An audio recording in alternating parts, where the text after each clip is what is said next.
Untuk kisah kali ini ada sebuah cerita yang ditulis oleh akun Twitter yang bernama @diuseta.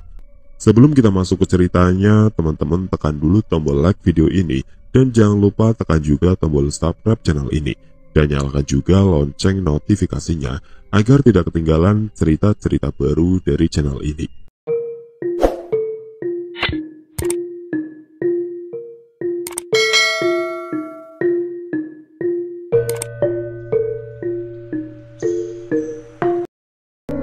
Jika pengguna ilmu leak itu salah satu dari mereka, maka besok malam makhluk itu akan lebih berbahaya, ucapku. Pak Wajah berdiri dan menghampiriku. Sudah Pak Bimo, tenang dulu, pasti ada cara untuk menghadapi makhluk itu, ucap Pak Wajah. Pak Soga yang mendengar ucapan Pak Wajah hanya menghela nafas. Sepertinya rasa khawatirnya semakin memuncak saat tahu kegagalanku melindungi warga desanya tadi. Malam itu aku memutuskan untuk bermeditasi, memulihkan tenagaku. Perasaanku sangat tidak nyaman, seolah merasakan akan ada permasalahan yang sangat besar besok. Besoknya kami bersiap memperketat penjagaan dan mengatur posisi pemuda yang berjaga. Tidak ada satupun orang yang dibolehkan berkonfrontasi dengan makhluk itu. Tugas mereka hanya menginformasikan kepada aku dan Pak Wajah.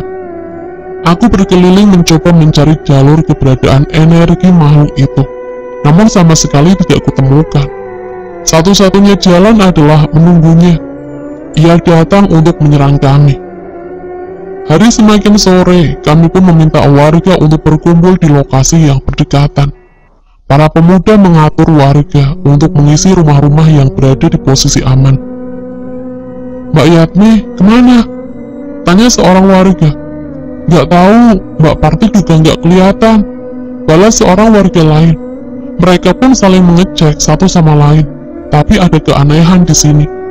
Ada beberapa warga perempuan cukup banyak tidak bisa ditemukan di desa. Awalnya kami menunggu mereka datang, karena mungkin masih ada keperluan di rumahnya, tapi mereka tidak kunjung datang. Pak Wajah terlihat bingung saat itu. "Pak Bimo, pengguna ilmu leak itu ada yang bisa menggunakan pengasihan juga? Apa mungkin?" Pak Wajah membiarkanku membaca pikirannya. Aku teringat tentang berita pertarungan kedua pengguna ilmu leak di Jawa Timur beberapa puluh tahun silam. Dua bola api saling beradu kekuatan, dan kejadian itu terjadi di siang hari. Aku mengambil kesimpulan, makhluk itu tetap bisa bereaksi di siang hari. "Pak, kita cari warga yang belum datang," ucapku. Suara motor terhenti di depan rumah. Eker bersama temannya berhenti di depan balai desa dengan wajah penuh keringat. "Arah sungai, Pak, arah sungai. Ada beberapa warga yang di arah sana," ucap Eker. Mengetahui hal itu, kami pun pergi menuju tempat yang ditunjukkan oleh Eker. Pak Soga ikut mengantar kami, sementara warga di desa dijaga oleh para pemuda, sementara kami mengecek keberadaan warga yang hilang. Benar saja, terlihat beberapa perempuan berjalan mengarah menyeberangi sungai. Mataku mengikuti kemana arah mereka menuju, dan ternyata mereka menuju ke sebuah gua kecil tertutup semak yang berada di salah satu hutan itu.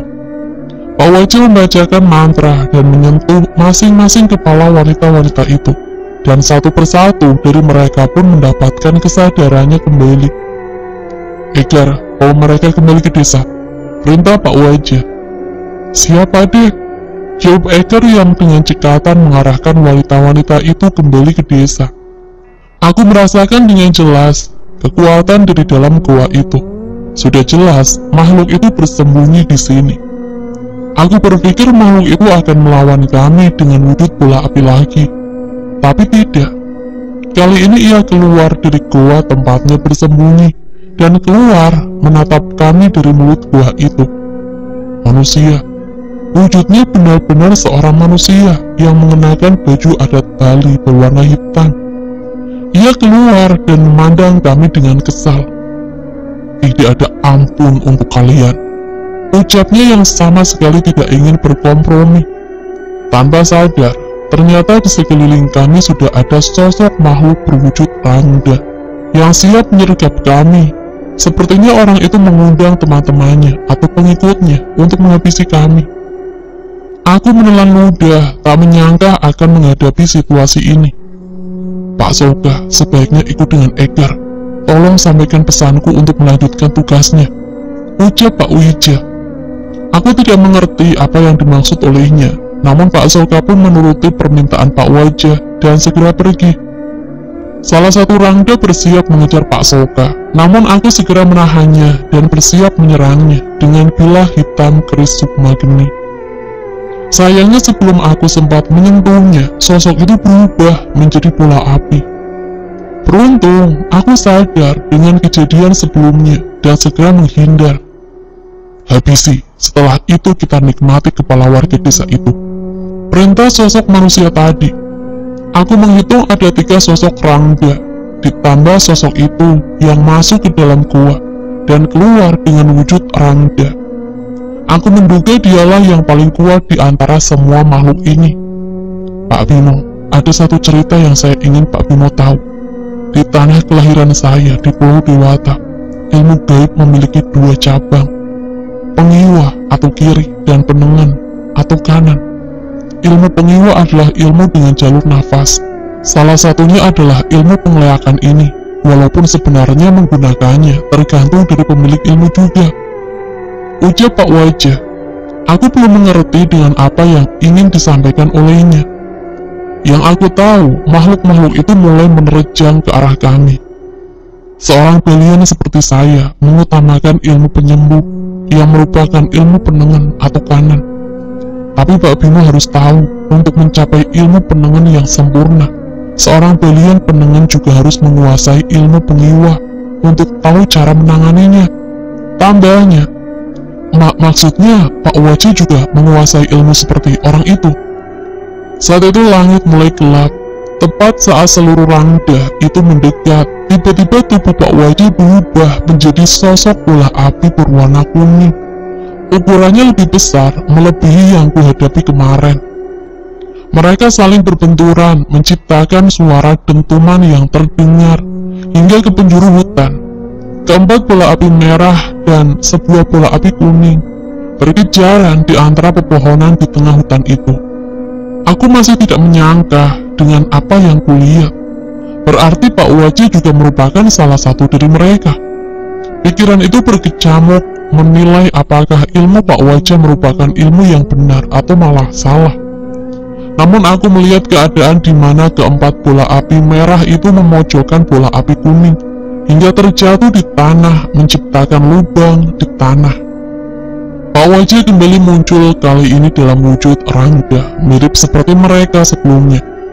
Aku sudah tidak tahu harus berbuat apa. Wujud Pak Wajah seketika berubah menjadi mengerikan, seperti makhluk yang kemarin menyerangku. Semakin lama aku berpikir, semakin banyak pula luka yang didapatkan oleh Pak Wajah. Sepertinya aku harus menunda pemikiranku dan fokus untuk melindungi warga desa terlebih dahulu. Sebuah bola api besar kembali menyerang Pak Wajah. Aku tahu dari cacatnya api yang ada di sisinya, bahwa itu adalah makhluk yang menyerangku kemarin.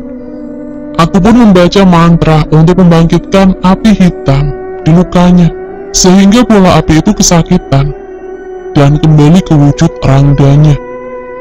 Saat ketiga bola api sisanya menyerang, aku menepisnya satu persatu, dengan bilah hitam dari keris Rogo Sukmaku, sama seperti sebelumnya.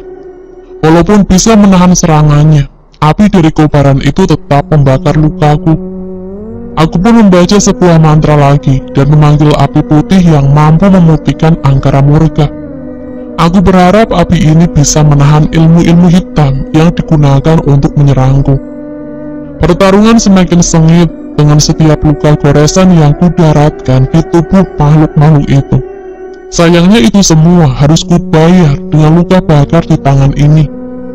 Entah sampai kapan demi Baraloka bisa terus menyala, menahan agar lengan ini tidak menjadi abu sebelum pertempuran ini berakhir. Aku dan sosok rangda Pak Wajah saling melindungi punggung masing-masing. Namun aku merasa seolah serangan-serangan ini tidak pernah berakhir. Aku berkali-kali membaca mantra api hitam untuk membakar luka mereka. Namun mereka masih sangat kuat untuk menahan itu semua. Entah serangan apa lagi yang bisa kudaratkan kepada mereka. Inilah salah satu ilmu yang paling sulit yang pernah kuhadapi. Sebuah ledakan terjadi lagi atas serangan Pak Wajah dan Rangda itu dan menyebabkanku terpental. Saat itu juga, seolah tidak ingin melewatkan kesempatan, salah satu bola api merah bersiap menyerangku dan menghabisiku. Aku sudah bersiap dengan apapun yang terjadi dan menahan serangannya dengan keris sukma geni di tanganku. Saat itu hal aneh terjadi. Bola api yang menyerangku tiba-tiba padam dan berubah menjadi kepala manusia yang terjatuh bersama organ-organnya. Aku kaget melihatnya dan segera mencari posisi terbaik untuk bertahan. Egar, berhasil. Kita hanya perlu mengulur waktu, ujar Pak Wajah yang sekejap kembali ke wujud manusianya. Berhasil, mengulur waktu. Maksudnya ini semua sudah direncanakan oleh Pak Wajah. Berarti kita hanya perlu menahan mereka selama mungkin. Tanyaku memastikan. Pak Wajah yang sudah kembali melayang dalam wujud Rangdanya hanya mengangguk dan menahan setiap serangan dari makhluk lainnya. Sepertinya tubuhnya sudah hampir tidak kuat menahan semua serangan itu.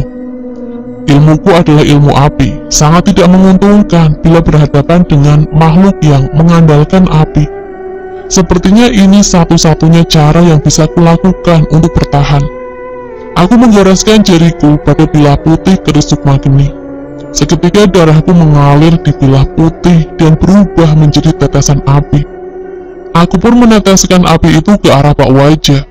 Seketika, seluruh luka gaib dan luka pertarungan yang ia dapat pulih seketika.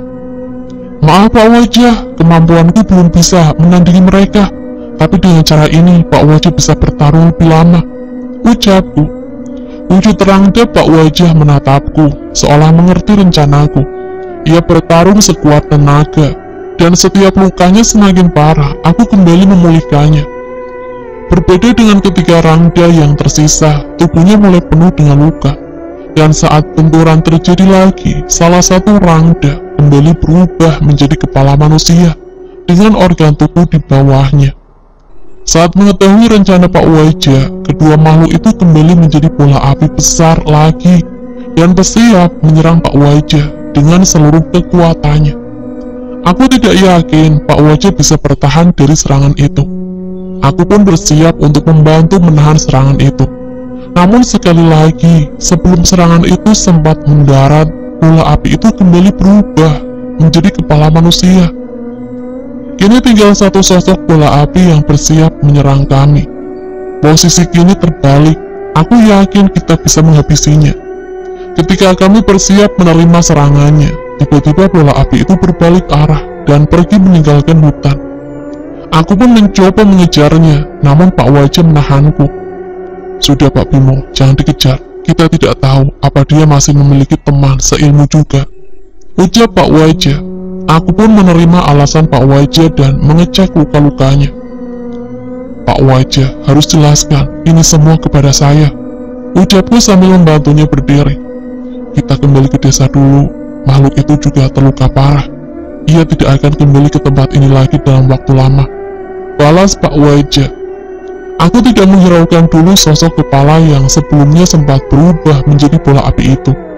Tapi sepanjang perjalanan, Pak Wajah bercerita, pengguna ilmu leak bisa merubah dirinya menjadi berbagai macam hal, mulai dari hewan, benda, rangda, sesuai tingkatannya. Namun mereka yang terbuai dengan kesaktian instan mendapat pusaka untuk bisa mendapatkan ilmu leak, namun tidak sempurna. Hanya kepala mereka yang terlepas dan menjadi rangda untuk mencari tumbal demi kesempurnaan ilmu mereka. Aku meminta Egar mencari tubuh mereka dan menghancurkan pusakanya yang biasa berbentuk kain. Sebenarnya Egar juga seorang melik yang dianugerahi kemampuan, jelas Pak Wajah. Saat sampai di desa, kami memberitahukan bahwa keadaan sudah aman dan warga bisa pulang ke rumahnya masing-masing. Hanya tersisa Egar dan Pak Soka yang ingin mendengar cerita dari kami. Kami tidak menceritakan dengan detail pertarungan kami, apalagi saat Pak Wajah berubah menjadi Rangga.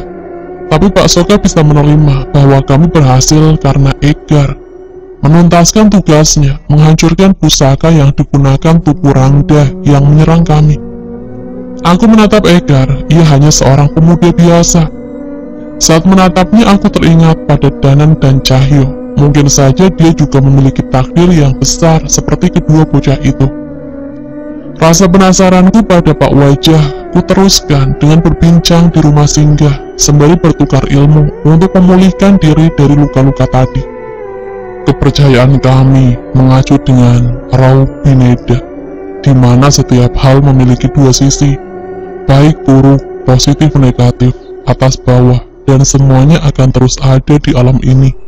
Hal ini juga berlaku pada ilmu pengleakan Pak Bimo. Cerita Pak Wajah. Aku mengangguk, kepercayaan ini juga dianut leluhur kami di Jawa sebelum ajaran agama masuk ke dalam kehidupan masyarakat.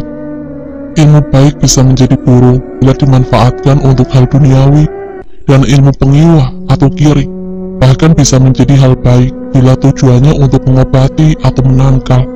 Jelasnya, seperti yang sempat diceritakan saat bertarung tadi, mungkin maksudnya kita harus memahami seluk-beluk ilmu hitam itu untuk bisa menangkalnya.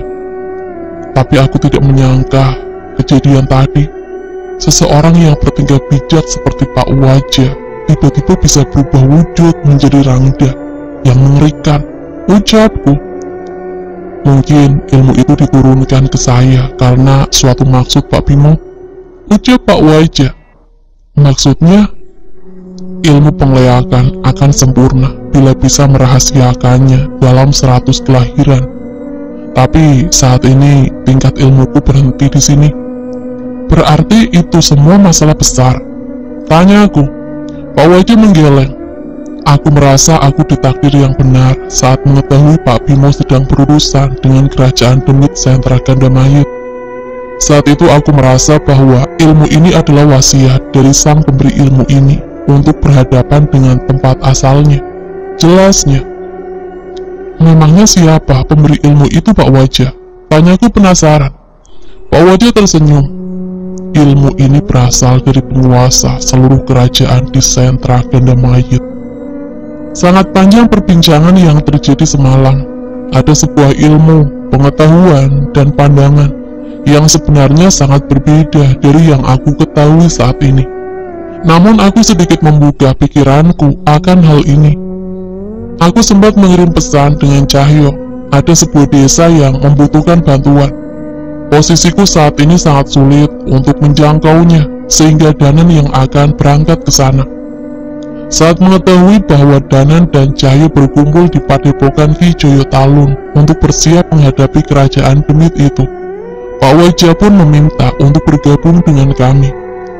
Persis sesuai perkataan Danan, kami harus mengumpulkan sebanyak mungkin orang sakti yang bisa membantu kami menyelesaikan permasalahan ini.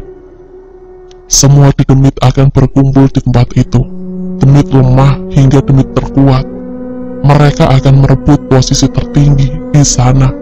Saat kerajaan itu sudah terbentuk, akan mudah bagi manusia untuk terjerumus dalam hawa nafsu dan memalingkan imannya kepada makhluk-makhluk itu. Ucap Pak Wajah dengan wajah penuh kekhawatiran. Azimat Wayang Durga. Padepokan Ki Joyo Talun. Sebuah nama yang seharusnya sudah berubah semenjak kepergian sang dalang. Namun Sena masih tetap mempertahankan nama itu, dan bahkan menggunakan nama panggung Ki Joyo Sena untuk mengenang mendiang ayahnya. Megahnya padepokan ini sudah tidak lagi terlihat semenjak matahari tenggelam dan berganti dengan bulan purnama merah yang seolah mengawasi tempat ini. Cahyo, itu kepala. Wajah Sena terlihat panik. Ia melihat sosok pasukan kepala tanpa badan, berambut panjang melayang mendekati pendopo. Cahyo segera keluar memastikan sosok itu. Saat tepat ketika kepala-kepala itu semakin dekat, seketika kobaran api menyelimutinya. Mereka tertawa, terkekeh-kekeh, bersiap menerjang ke arah Cahyo. Dengan tinggi lompatan yang tidak masuk akal, Cahyo berhasil menghindari sosok itu, sembari mengambil beberapa kerikil di tanah. Ia membacakan mantra pada kerikil-kerikil itu, dan melemparkannya ke tanah yang jauh dari dirinya. Anehnya sosok kepala yang terbakar itu tidak lagi menyerang Cahyo, dan mereka terus menghantamkan dirinya ke kerikil-kerikil yang telah dibacakan mantra oleh Cahyo. Belum sempat membereskan demit-demit itu, seketika seluruh anggota kelompok Wayang Sena dikagetkan dengan sosok ular-ular besar yang tiba-tiba sudah berada di atap dan sekitar rumah. "Mas Sena, kita dikepung! Sekeliling padepokan dikelilingi ular!" teriak mereka. Pak Le pun ikut keluar bersama teman barunya yang bernama Pak Wajah. Mereka pun memastikan di mana saja ular-ular itu berada. "Panjol, bantu Pak Le," perintah Pak Le.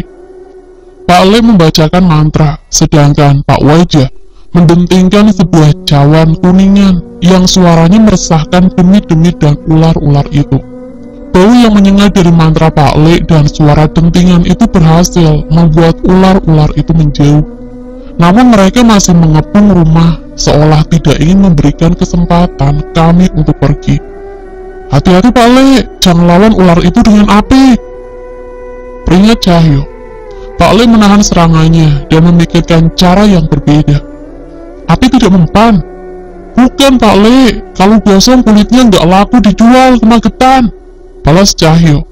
Seketika sandal jepit tua yang diikatnya hampir putus melayang tepat di arah Cahyo tanpa pernah meleset. "Magetan gundulmu!" teriak Pak Le.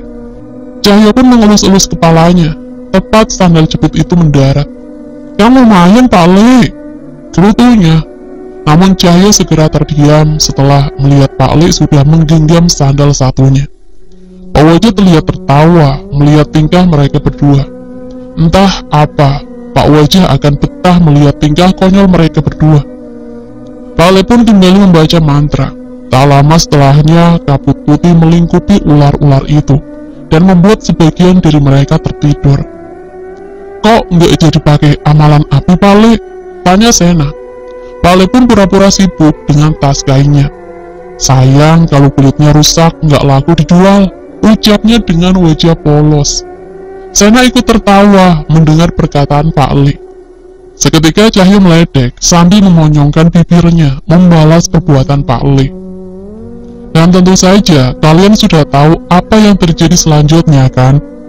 Ya betul, Cahyo berhasil mendapatkan satu sandal jepit yang tersisa tepat di kepalanya.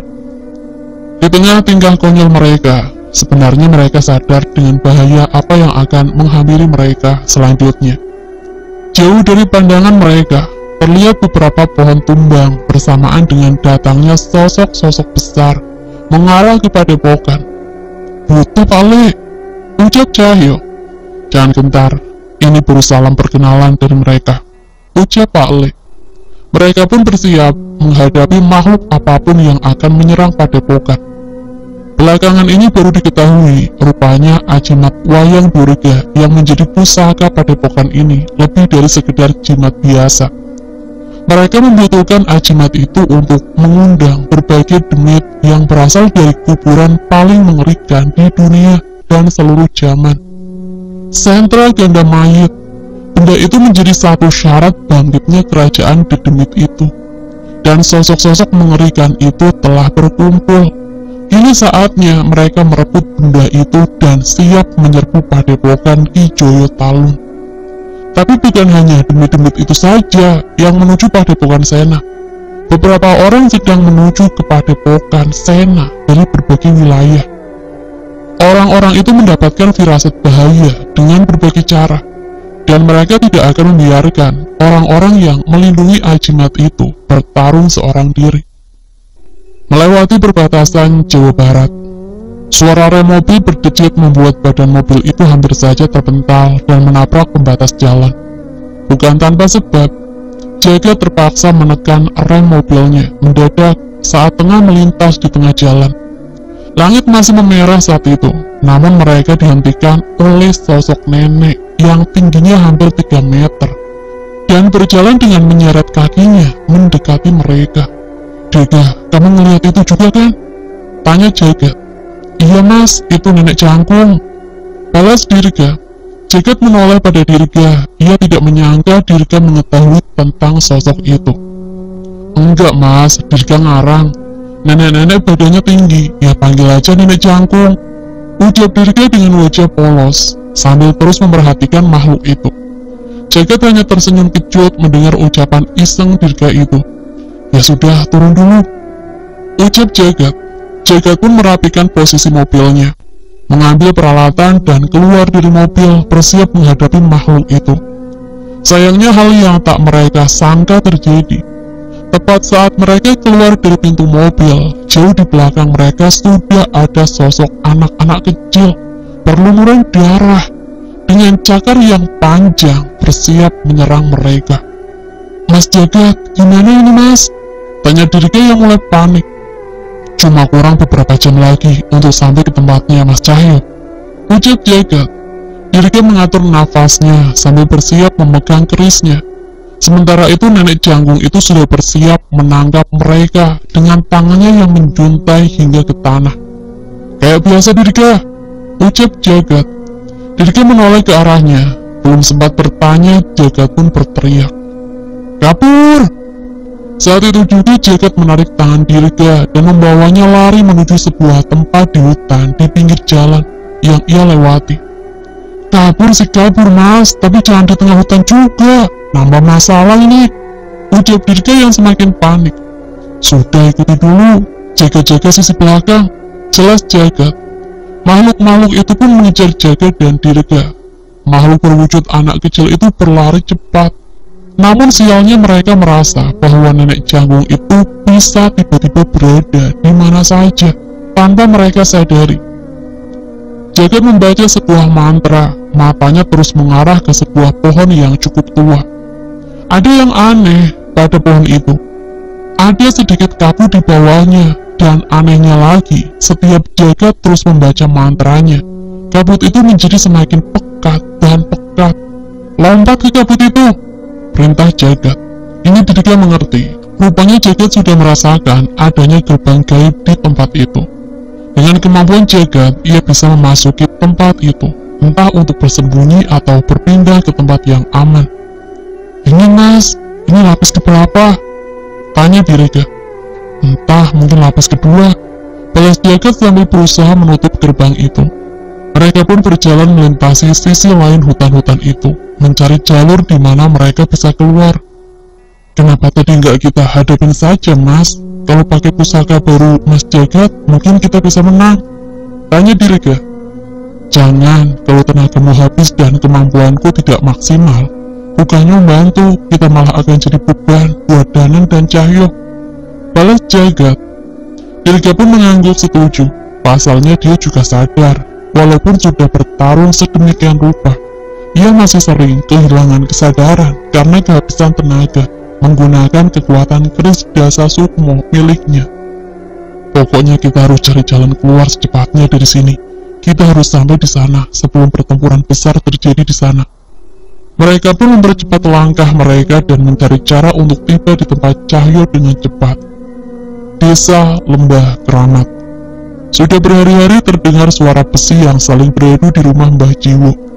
Warga sebenarnya bertanya-tanya tentang apa yang sedang dipersiapkan olehnya. Namun tidak ada satupun dari mereka yang berani mengusik konsentrasi Mbah Jiwo sama sekali. "Mbah Jiwo, permisi." Seorang perempuan mengetuk pintu rumah Mbah Jiwo di malam hari. Mbah Jiwo yang mengenal suara itu segera menghentikan pekerjaannya. Ia membersihkan tubuhnya dan bergegas membukakan pintu. "Ismi, kamu sama siapa?" tanya Mbah Jiwo. "Sama Dimas dan Rumi, itu lagi ngasih salam ke yang lain," ucap Ismi sambil menunjuk ke arah kedua orang itu yang seolah berinteraksi dengan sosok tak kasat mata di sana.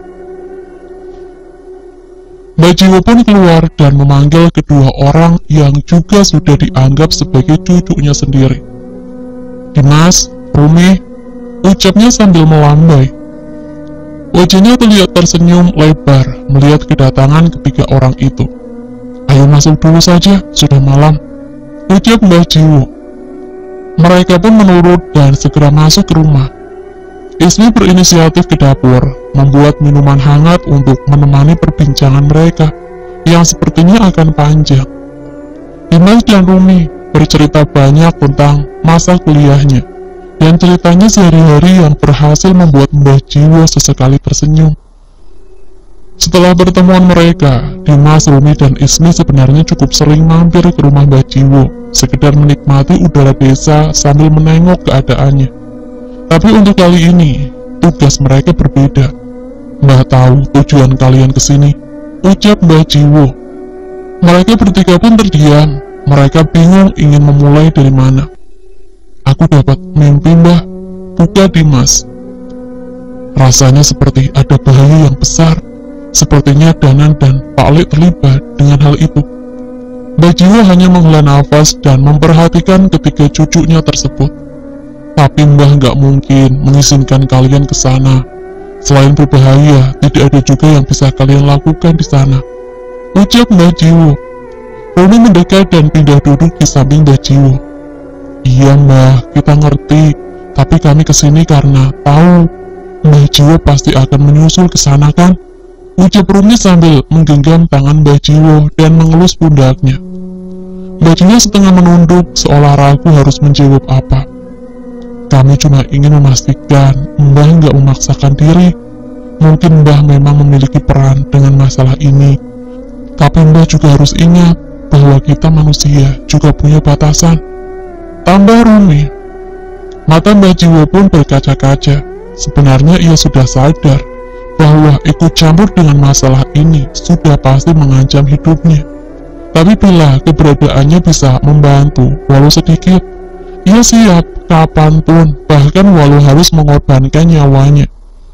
Iya Rumi, Mbah akan jaga diri, ucap Mbah Jiwo. Ismi pun mengeluarkan sebuah benda dari tasnya, sebuah korek api dengan ukiran kuno yang dulu sempat diberikan kepadanya. Sepertinya saat ini benda ini lebih dibutuhkan oleh mereka, ucap Ismi.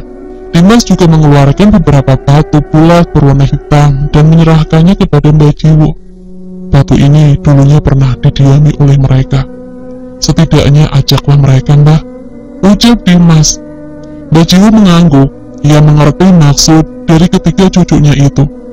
Ia mengingat sosok-sosok yang pernah membantu Dimas dan Rumi saat mengantarkannya ke lembah keramat.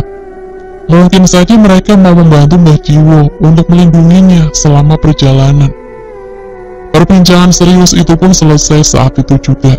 Mereka melanjutkan perbincangan santai sembari menikmati kudapan yang dibawa oleh Ismi sebelum Mbah Jiwo harus kembali melakukan pekerjaannya.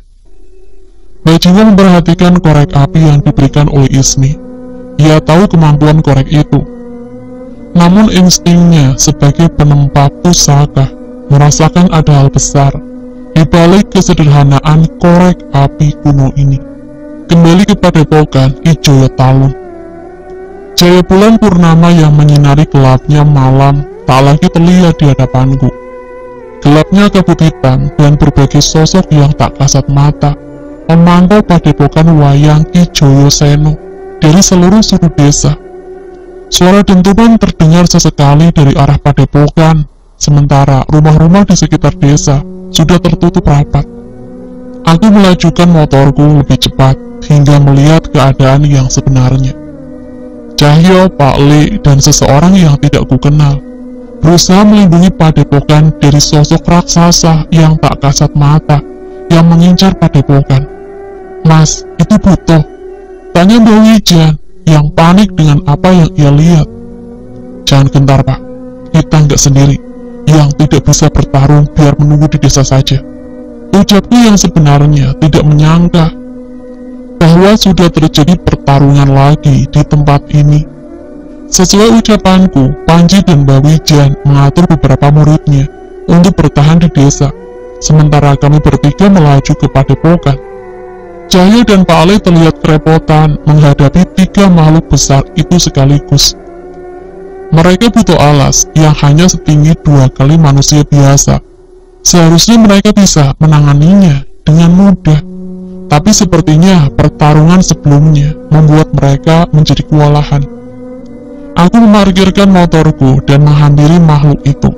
Dengan membacakan ajian pada kepalan tanganku, aku pun menerjang salah satu buto itu dan melepaskan semua pukulan jarak jauh. Banan, Cahyo yang menyadari kedatanganku seketika tersenyum bersama jatuhnya salah satu buto yang menerima seranganku. Menyusul seranganku, Panji melemparkan tombak pusaka miliknya, sementara Mbah Wijan menghujamkan kerisnya di punggung salah satu buto yang tersisa. Masih ada lagi? Tanyaku pada Cahyo. Gak tahu, Nan. Dari tadi demit-demit dari berbagai ras datang terus, gak selesai-selesai, ucap Cahyo. Aku pun melihat bekas tanah terbakar hingga beberapa ular yang sudah tidak berdaya. Sepertinya tempat ini benar-benar tidak aman. Pak Le, Cahyo, kenalin, ini Mbah Wijan dan Panji, ucapku memperkenalkan mereka. Namun sepertinya Mbah Wijan sudah mengenal Pak Le saat menghubunginya dulu.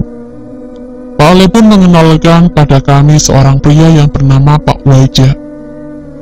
Seorang belian yang menurut penerawanganku juga memiliki ilmu yang cukup tinggi.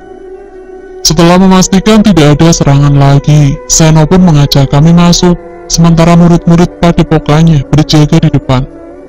Pak Le sudah menghubungi orang-orang yang mungkin bisa membantu kita, tapi ternyata beberapa dari mereka juga sudah mendapat wangsit dan petunjuk mengenai kejadian ini. Jelas Pak Le, aku mengangguk mengerti, sepertinya aku tahu siapa saja yang sudah dihubungi oleh Pak Le untuk membantu kami. Tapi Pak Le, kalau padepokan Seno tidak aman, kenapa kita tidak pindah ke tempat lain saja? Tanya Panji. Padepokan ini menyimpan pusaka yang diincar oleh mereka, sebuah wayang jimat peninggalan keluarga Sena. Mereka datang untuk merebut benda itu. Jelas Cahyo. Sepenting itu pusakanya? Tanya Panji lagi. Di tangan demit-demit yang berasal dari masa lalu itu, mereka bisa menggunakan ajimat wayang Durga ini untuk memanggil demit yang terlahir dari kekuatan Dewi Durga dulu. Jelas Cahyo lagi. Ada pusaka sehebat itu di tempat ini? Tanya Mbah Wijan. Seno datang mengantarkan beberapa gelas kopi dan meletakkannya di hadapan kami. Keturunan saya dipercayakan untuk melindungi pusaka itu agar tidak digunakan sama sekali. Saat itu hanya saya yang mengetahui keberadaannya. Sambung Sena. Aku tidak menyangka keberadaan pusaka itu benar-benar diincar oleh makhluk-makhluk itu. Terlebih aku tidak bisa membayangkan bila benda itu ada di tangan mereka. Berarti mau tidak mau kita harus mempertahankan tempat ini, ucap Mbah Wijan. Setelah itu pasti akan ada serangan berikutnya. Saya merasakan saat malam nanti akan ada beberapa dari demit kuno itu yang akan menyerang tempat ini. Tambah Mbah Wajah. Sudah pasti, nanti malam akan jadi pertempuran besar. Entah apakah tempat ini dapat bertahan, dan bagaimana dengan desa sekitar. Warga desa gimana? Mereka harus dievakuasi. Tapi gimana caranya? Ucapku. Tenang dulu Nan, sudah ada yang akan membantu mengevakuasi warga desa, ucap Cahyo. Tenang gimana Tojul? Kamu pikir mindahin ratusan orang itu gampang? Balasku.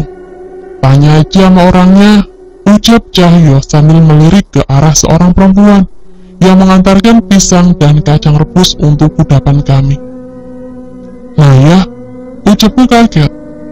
Iya Mas Danan, tenang aja, sebentar lagi bis-bisnya datang, nanti Naya yang bantu mindahin warga desa ke desanya Jatmiko kemarin, ucapnya. Oke teman-teman, sekian untuk cerita kali ini. Bagaimana menurut kalian tentang kisah ini? Tulis komentar kalian di kolom komentar. Dan bagi teman-teman yang baru bergabung, jangan lupa untuk like, komen, share, serta subscribe channel ini. Dan nantikan kisah-kisah horor lainnya. Wassalamualaikum warahmatullahi wabarakatuh.